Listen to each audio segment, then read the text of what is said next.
Okay, thank you, convener. Good morning, everyone. I'm Mark Kummerer. I founded MKA Economics in 2009 following associate director roles at EDO and ECOSGen.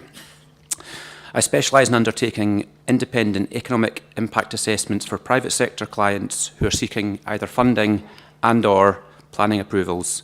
For example, we led the business case and economic impact assessment for the Judy Murray Tennis Academy, which secured planning support by Scottish Government ministers in August 2017.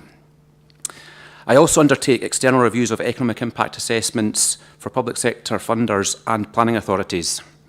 And in December 2017, at the request of No Kingsford Stadium Limited, we were asked to conduct an independent review of Aberdeen Football Club's own economic impact assessments related to their proposed relocation to Kingsford.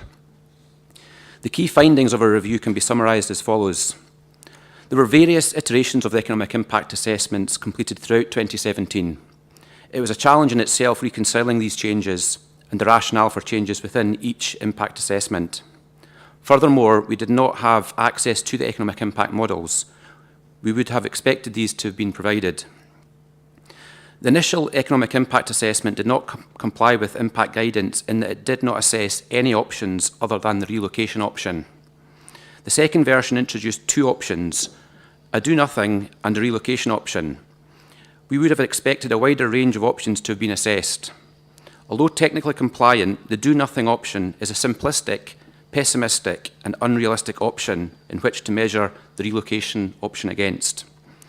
We would have expected a more realistic base case, such as a do minimum or a do something option, to be fully appraised.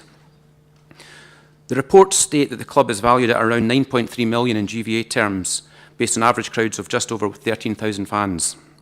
Aberdeen Football Club's economic impact is likely to be even greater currently, with the average for the season to date around 16,000 fans on average per game, suggesting its economic value may be over 11.5 million per annum this year. We challenge the do-nothing option as the club, like all professional sports clubs, will do something and at least do minimum.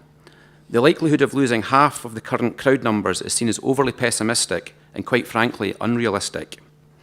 In terms of the relocation option, we recognise the £50 million worth of capital investment will create temporary construction jobs, some of which will benefit local and non-local firms. However, the vast majority of the additional impact is not derived from Aberdeen Football Club's regular domestic football matches, but is linked to the significant £5.5 million per annum impact derived from hosting and selling out 7 major additional events per annum. These relocation assumptions are overly optimistic and are measured against an overly pessimistic or unrealistic do-nothing scenario in the Pittodrie context. In terms of the relocation option, the reports reference the potential regeneration benefits and draw upon examples from other city centre relocation projects in Manchester and London.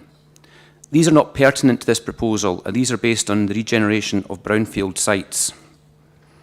The socio-economic audit indicates that the Kingsford area is prosperous and has grown in population and employment terms. Thus, the relocation option is unlikely to have a regeneration role in this location, and the net impacts at the local level are stated as being of a low relative value. The proposed relocation some 7 miles out with the city centre will have an adverse economic impact in the city centre on event days. The Halliday Fraser Monroe report within the economic benefits section confirms that there will be a loss in city centre activity ranging from £500,000 to almost £2 million to the city centre businesses per annum. In summary, the do-nothing assessment suggests the economic value of the club will fall to around £6 million per annum, with crowds dwindling to 8,500 fans on average, when in fact at current attendance levels it would rise pro rata to around £11.5 million per annum. The overly pessimistic do-nothing option, which is used as a base for the economic benefit at Kingsford, is flawed. This base case of crowds reducing to 8,500 fans generates the unrealistic new jobs figures which have been quoted within the economic submissions. Basing economic benefits on crowds of 8,500 fans, while the current season's average attendance to date is around 16,000 fans, is simply not credible. The new events that have been included within the economic submission, which play a crucial part in estimating economic benefit, are aspirational and cannot be replied upon. Notwithstanding the fact that the assessment did not consider a wide range of options, our view is the economic research is open to challenge.